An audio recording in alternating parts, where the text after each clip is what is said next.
No nosso devocional de hoje, nós leremos os versículos 13 e 14 do capítulo 2 de Lamentações. E faremos aí o nosso devocional em cima destes dois versículos. O contexto de Lamentações é a destruição de Jerusalém e o povo de Judá levado cativo para a Babilônia. O escritor deste livro, no qual permaneceu em Jerusalém após a sua destruição, após aí a sua queda.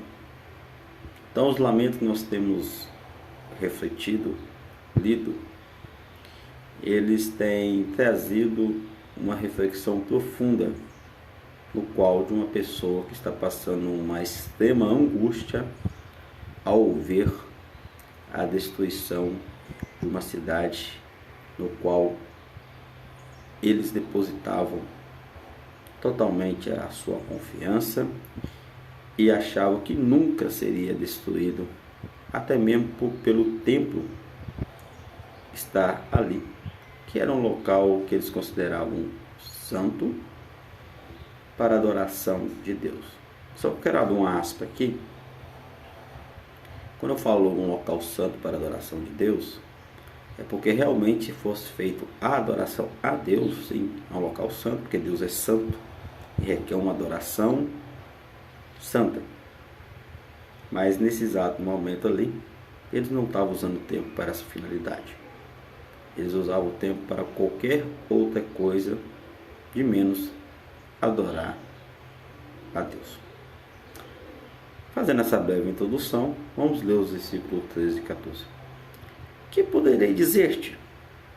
A quem te compararei, ó filha de Jerusalém? A quem te assemelharei para te consolar a ti, ó virgem filha de Sião? Porque grande como o mar é a tua calamidade. Quem te acudirá? Versículo 13, pesado, né? Já começa com várias perguntas. E eu trago essa pergunta para nós mesmos. A situação que chegou a Jerusalém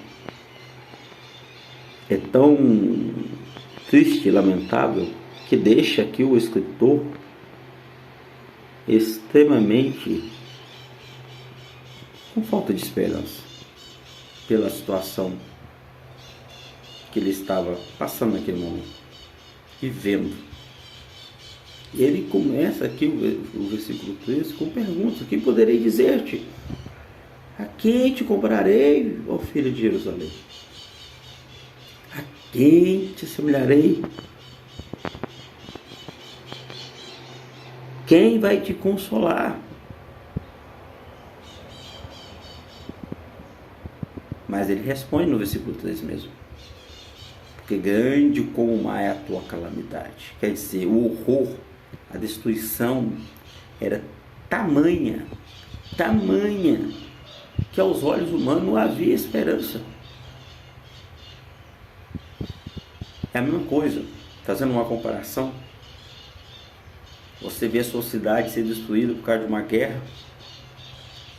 Chegaram ao ponto de destruir quase 100%. Naquele momento ali você há esperança para alguma coisa? De restauração, de reconstrução? Não há esperança. Essa era a situação que o escritor estava vivendo. E eu sempre falo escritor, mas teoricamente é Jeremias, tá? Mas eu quero falar escritor porque não tem provas contundentes dizendo que Jeremias é o escritor de Lamentações. Mas tudo indica que é ele.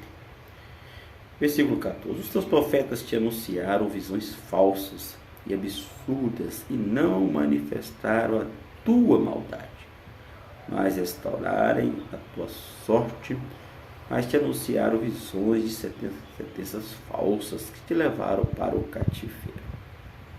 Olha, o versículo 14 aqui É algo que nos preocupa muito, não só naquela época, mas hoje. Profetas que anunciam palavras falsas, que fingem ser servos de Deus e não são, que trazem palavras de edificar para a salvação, não, vai te edificar para a destruição. Tome muito cuidado aonde você vai, quem você escuta, porque às vezes você está achando que você está ouvindo a palavra de salvação. Eu quero também abrir um aspas aqui. Palavra de salvação. O que é a palavra de salvação? A palavra de salvação é o evangelho pregado hoje a respeito de Jesus Cristo, que Ele é o único Salvador, Ele é o único digno de louvor e adoração, e Ele é o único que devemos ser devoto e o adorar em espírito e verdade.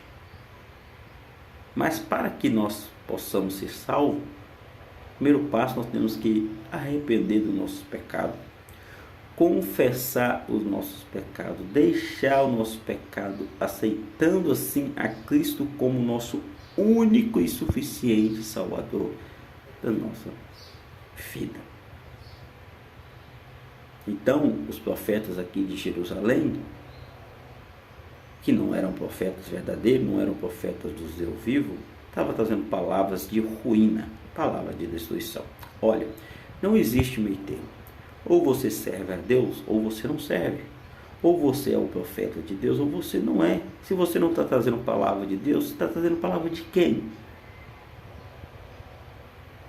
Muito cuidado.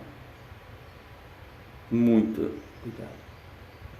E nós temos visto hoje falsos pregadores da palavra de Deus. Pessoas que até pregam e falam bonito, mas não vivem aquilo que o Evangelho orienta. Então, você que tem seguido esses tipos de pessoa, tem se iludido, cuidado, você está caminhando a passos largos para o inferno, junto com ela. Então nós vemos aqui, em 2 versículos apenas, a situação de Jerusalém lamentável. Toda sorte de maldade, corrupção, de abominação estava em Jerusalém. Por isso ela foi destruída. E este mundo que vivemos também será destruído com a volta de Cristo. Só que na nossa reflexão eu sempre falo que há tempo, há esperança. E o momento é hoje, o momento é agora de você aceitar a Jesus Cristo como seu único e suficiente Salvador. Sim, receber o Evangelho da graça, o Evangelho da salvação, o Evangelho puro, verdadeiro e genuíno, que te leva à vida eterna em Cristo Jesus.